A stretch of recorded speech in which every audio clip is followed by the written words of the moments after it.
In the previous lecture, we have seen basics of DC machines. In this lecture, we will discuss the phenomena of the induced voltage in a rotating loop. As we know, A induced is equal to V cross B dot L. To get EMF or induced voltage, we need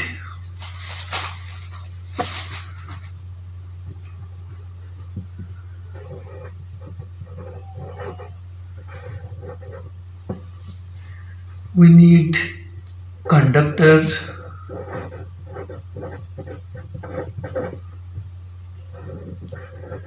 magnetic fields,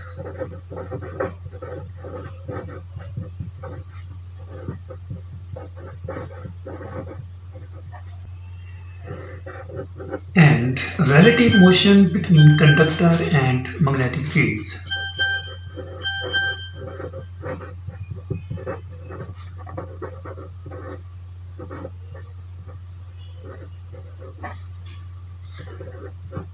Between conductor and magnetic fields.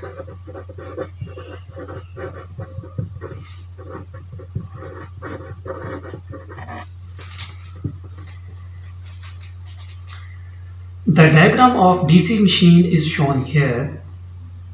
It consists of a single loop of wire rotating about a fixed axis. The rotating part of this machine is called rotor and the static part of this machine is called stator. The direction of velocity at different positions is shown here. As you can see in this figure, let the direction of the movement of the rotor is counterclockwise or anti-clockwise. The direction of the velocity at point 1 will be upward. At the direction of the velocity at point 2 will be toward left side and the direction of the velocity at point 3 will be downward. And the direction of the velocity at point 4 will be toward right side. You can clearly see there are two conductors AB and CD joined together like this. The loop or single turn is called a coil. In real machine, the number of turns called the coil. This I will explain when I will discuss the construction of DC machine later on. For time being, this ABCD is a particular coil.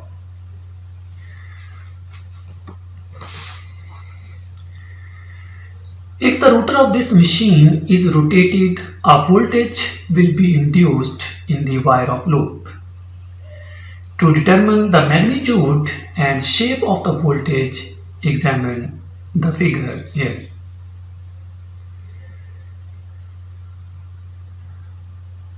The loop of wire shown is rectangular with sides AB and CD perpendicular to the plane of the page and sides BC and DA parallel to the plane of the page.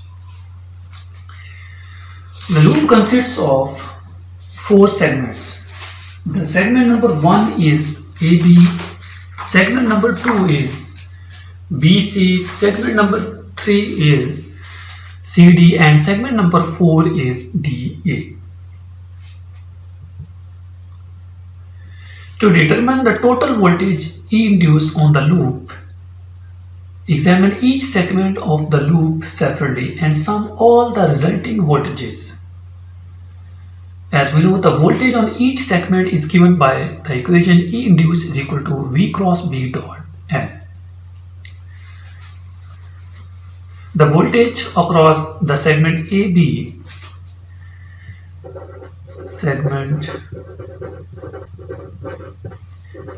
AB.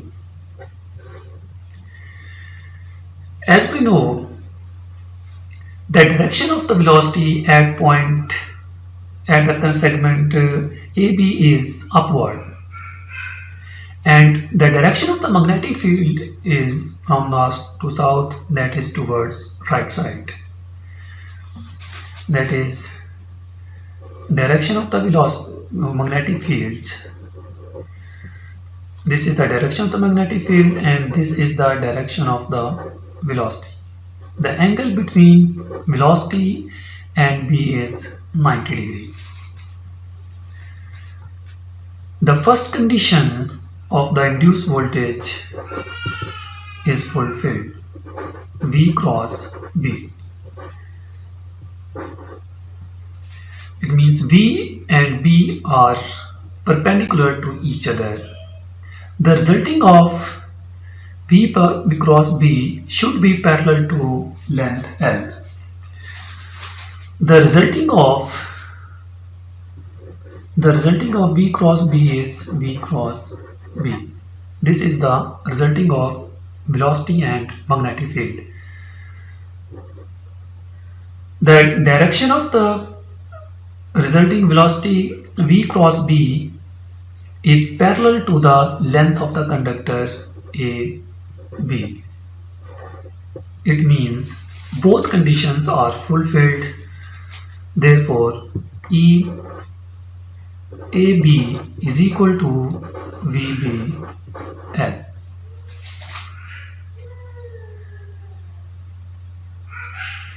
What is the polarity of the induced voltage? The polarity of the induced voltage is the positive point of the induced voltage AB will be upward and the negative point or low potential point of the induced voltage will be downward or point across the point A, because the resulting of V cross B, the direction of the resulting V cross B is upward. That's why the high potential or positive point will be upward and low potential or negative point will be downward. The next segment is segment BC. As you can see in this diagram, the velocity across the segment BC is toward left side and the direction of the magnetic field is from north to south. That is, this is the direction of the magnetic field and this is the direction of the velocity. The angle between V and B is 180 degree.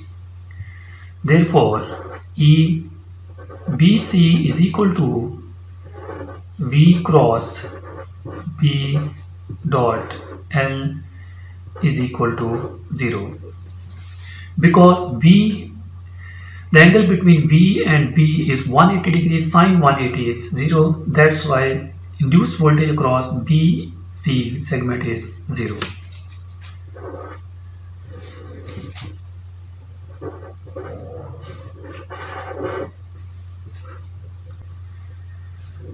The voltage across the segment CD.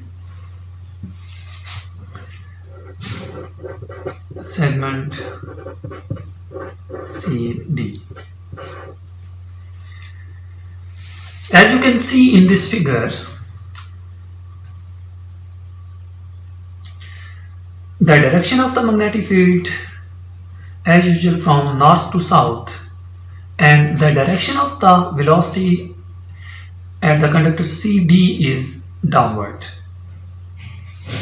That is, this is the direction of the magnetic field and this is the direction of velocity. This is the resulting of V and B. The length of the conductor CD and resultant V cross B are parallel. It means both conditions are fulfilled. Therefore, ECD is equal to V cross B dot L is equal to VBL.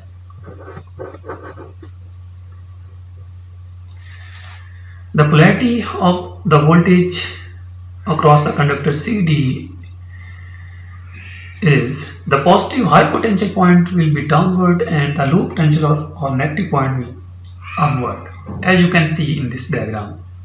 Because the resulting V cross B, the direction of the resulting V cross B is downward. As you can see in this figure, the induced voltage across the conductor AB and CD are opposite to each other. The last segment is DA. As you can see in this figure, the direction of the conductor DA and the direction of the magnetic field both are parallel. It means the angle cross V and B is 0 degree, sine 0 is 0. When we multiply 0 with the VBL, the answer is 0. It means the voltage across the segment DA is 0.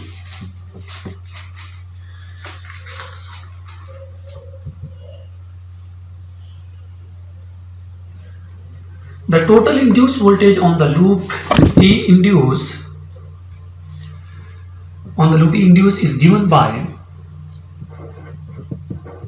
E induced is equal to E total is equal to E AB plus E BC plus E CD plus E DA.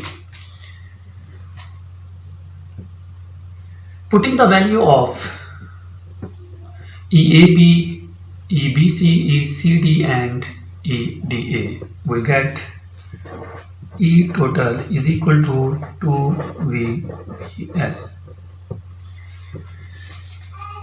When the loop rotates through 180 degrees, segment AB is under the north pole phase instead of the south pole phase.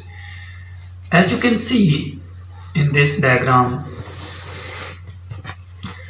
when the loop rotates through 180 degree, segment AB after 180 degree is under the north pole and segment CD is under the south pole. It means the direction of the voltage will reverse. That is, the voltage that is the AC voltage will induce when the conductor rotates inside the magnetic field. The magnitude of the voltage, overall voltage across the single conductor is shown here. AT is equal to 2VBL. At that time, the direction of the voltage on the segment reverses, but its magnitude remains constant, as you can see here. Okay. The resulting E induced is shown as a function of time in the following figure. This is the time and this is the total voltage. The voltage will induce. This is the positive 2VBL and this is the minus 2VBL.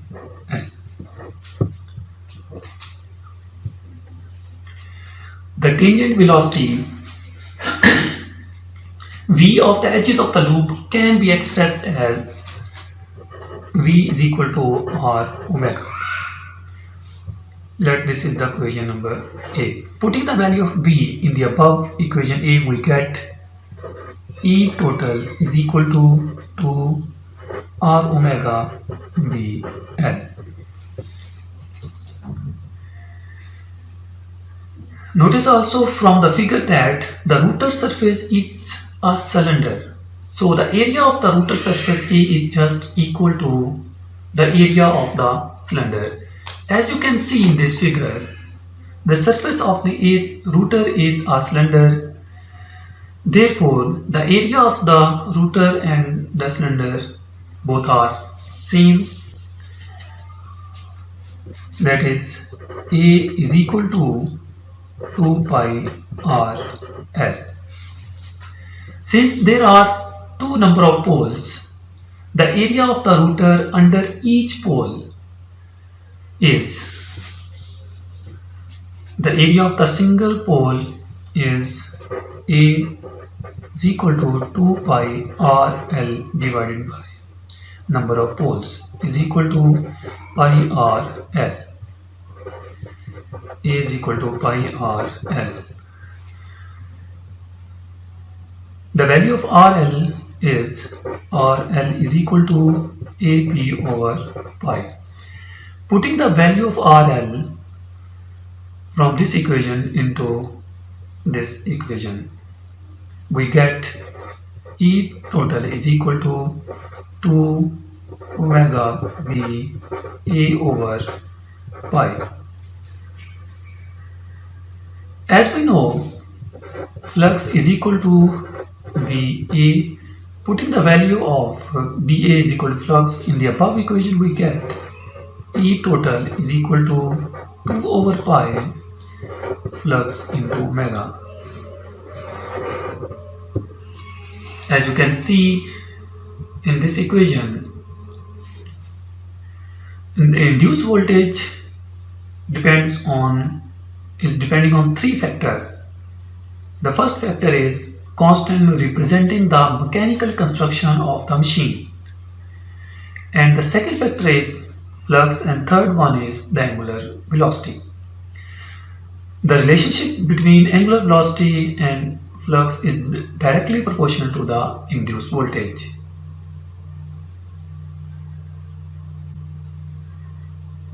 Now the next question is, how can this machine be made to produce a DC voltage instead of AC voltage it now has? As we have already discussed, the induced voltage of this machine is AC. How can this machine be made to produce a DC voltage instead of the AC voltage it now has? One way to do this is shown in the figure. Here two semicircular conducting segments are, as you can see in this figure, there are two semicircular conducting segments or split ring are added to the end of the loop, and two fixed contacts are set up at an angle such that at the instant, as you can see in this figure, the fixed contact is called brushes. When the voltage in the loop is zero, the contacts short circuit the two segments. In this fashion, every time the voltage of the loop switches direction, the contacts also switches connections, and the output of the contact is always built up in the same way. It means the output voltage will be like this.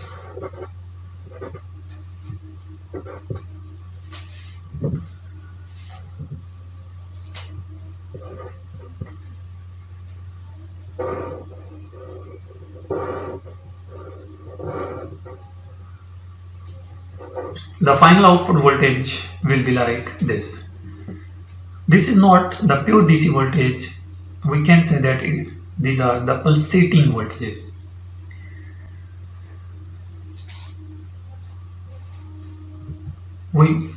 The combination switching process is known as commutation. The rotation semicircular segments are called commutator segments. It means these points are called commutator segments, and the fixed contacts are called the brushes. In the next lecture, we will discuss how to produce the pure DC voltage, which kind of changes we will do in the machine to produce the DC voltage output. That's it for this lecture.